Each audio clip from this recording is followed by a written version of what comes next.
põe esse vídeo do Pedro Cardoso, que isso tem muito a ver com o espírito desse governo. Eu tava hoje, de manhã, né, dando scrolling, e aí eu caí nesse vídeo, né? De quem? De quem? Do ICL do Eduardo Moreira, do banqueiro Eduardo Moreira, do Felipe Neto, dos chefes do Jones Manuel. Essa revolução da classe trabalhadora vai acabar com esses fascistóides, nazistóides do caralho.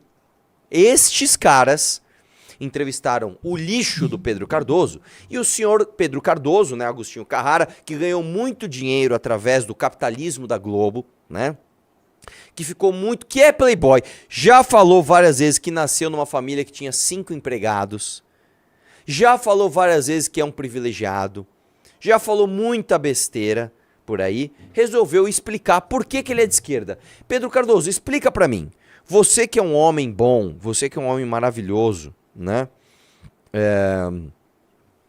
Por que você é de esquerda? Vamos ver o que ele falou? Vamos embora. Ser de esquerda, no fundo, é considerar que há certos bens da humanidade que são inevitavelmente coletivos. O saber, por exemplo. Quem é que descobriu... Isso não é verdade, tá? Ser de esquerda é essencialmente acreditar num planejamento super centralizado, inclusive, dentre as tomadas de decisão que esse supergrupo poderoso vai tomar, tem a distribuição dos recursos. Então não é necessariamente você olhar um rio e falar assim, o rio não é para uma pessoa, o rio é para todos, logo sou de esquerda. Não, Pedro Cardoso, não. Você ser de esquerda é você olhar um rio e falar assim, tem que ter um super tirano, um super grupo muito poderoso que vai decidir o que as pessoas vão fazer com a água desse rio. É isso. Ser de esquerda essencialmente é isso. Mas vamos lá. Toda essa matemática que a gente aprende na escola. A história. Quantos historiadores trabalharam para a gente hoje ter livros de história? A literatura. A quem pertence esse saber? A quem pode pagar por ele? Não. Esse é um saber que pertence à totalidade da humanidade. Não pode uma pessoa nascer rica, como me aconteceu, e aí eu ter a oportunidade de estudar, e o garoto que nasceu no mesmo dia, no mesmo ano que eu, no mesmo lugar, mas numa família que é herdeira da escravidão brasileira, e aí ele não tem direito ao saber da escola particular. É verdade, Pedro Cardoso. Então, eu vou te dizer uma coisa. Primeiro, você parte de uma falsa premissa, né? Que existe um paradoxo na humanidade, que é o seguinte. Quando a humanidade consegue um novo recurso, para quem é este novo recurso? Eu vou dar um exemplo de um paradoxo que nós vivemos em todos os lugares do mundo, tá? Inclusive no Brasil. A medicina é algo que avança cada dia mais. Né? Então, por exemplo, se há 200 anos atrás você tivesse uma dor de cabeça, você não tinha uma aspirina para você tomar. Né? E se alguém tivesse essa aspirina, você pode ter certeza que somente um rei ou um imperador teria direito a tomar isso daí. Tá? Hoje você vai no posto de saúde e você pega uma aspirina de graça. O fato é o seguinte, toda hora que você expande a fronteira do conhecimento, tá? Isso tem um custo gigantesco. E aí você precisa planejar como é que você vai fazer para distribuir isso entre as pessoas. Então, isso é uma coordenação que ela não é fácil, ela não é rápida, ela não é instantânea.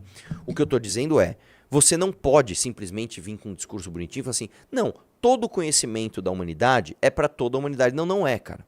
Não, não é. Porque se você precisa de alguém que vai dedicar sua vida, vai dedicar recursos para expandir a fronteira do conhecimento, essa pessoa não vai querer simplesmente distribuir isso de graça para todo mundo. Algumas pessoas sim, algumas pessoas não.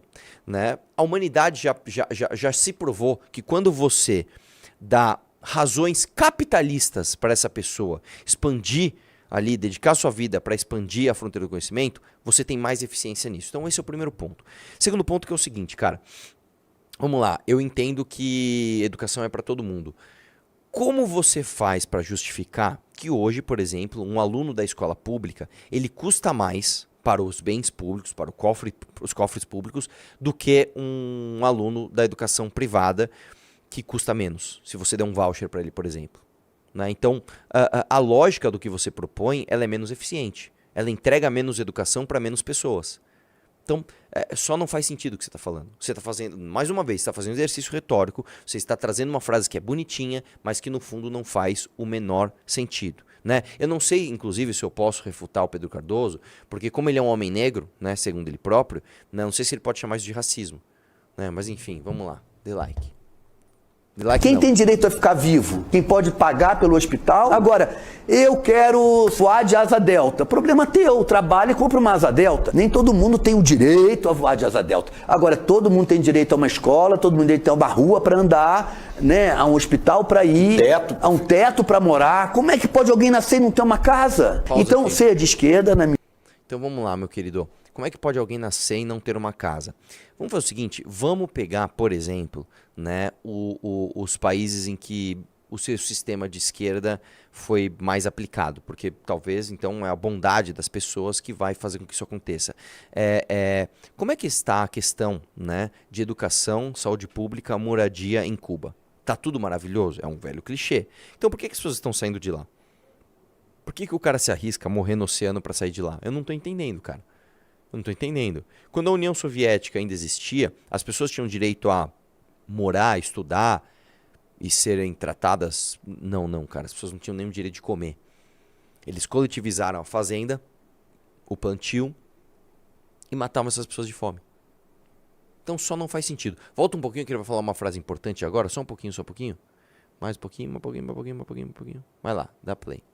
Como é que pode alguém nascer e não ter uma casa? Então, ser de esquerda, na minha opinião, é lutar pelo equilíbrio entre o bem comum e o bem particular. Pausa ser de aqui. direita, ser de... Isso aqui, eu vou te falar, Pedro Cardoso, é uma coisa tão infantil, que é como se eu falasse assim, ó. Ser de esquerda é lutar pelo bem comum, Tá bom. Então, ser de direita, eu vou te falar, é se preocupar em construir a casa que você quer distribuir. Já que é pra gente reduzir tudo a clichês e frases de efeito e coisas que não tem a ver com a realidade, então ser de direita é pensar em prover a casa, o conhecimento, a medicina, o hospital, que você, né, esquerdinha caviar, vai querer distribuir para as pessoas. É isso? Vai lá. Dentro é achar que o bem comum não tem valor, que nada é comum, que tudo é uma questão apenas particular da pessoa conseguir por ela mesma. Como é que uma criança consegue por ela mesma uma boa escola? Nós temos que dar para ela. E o preço disso qual é? É pagar impostos justamente e que esses impostos sejam administrados honestamente. O fato dos impostos não serem administrados honestamente não pode desmerecer o fato de que temos que pagar impostos para que existam bens públicos. Ser de esquerda, no fundo, a sua frase final faz sentido, Pedro Cardoso. O fato é o seguinte, cara. O problema não é só pagar imposto e administrar esses impostos. Quem dera o problema fosse esse, né? Geralmente, quando você tem acúmulo de poder, que é o que a esquerda defende, você tem abuso desse poder. Então, por exemplo, o problema da Venezuela não é só que as pessoas estão pagando muito imposto, e imposto... Não é tipo assim, as pessoas estão pagando muito imposto para todo mundo ter saúde, que absurdo. Não é isso. O problema da Venezuela é que o autoritarismo do ditador Nicolás Maduro impede as pessoas terem liberdade de pensamento, por exemplo. A mesma coisa em Cuba, a mesma coisa na Coreia do Norte, a mesma coisa na União Soviética e assim por diante. São os velhos clichês. Né? São os velhos clichês. Então, em nome dessa sua ideologia retardada, né? Não, ser de esquerda é querer que todo mundo tenha acesso à educação e saúde. Você justifica o autoritarismo. Né? O que é uma coisa ridícula, cara. Porque você passou a sua vida inteira, né, inclusive no início da sua carreira, fazendo papéis e lutando contra, na época, aquilo que você chama de ditadura militar, né, que eu também chamo, que era um absurdo. Né? Enfim,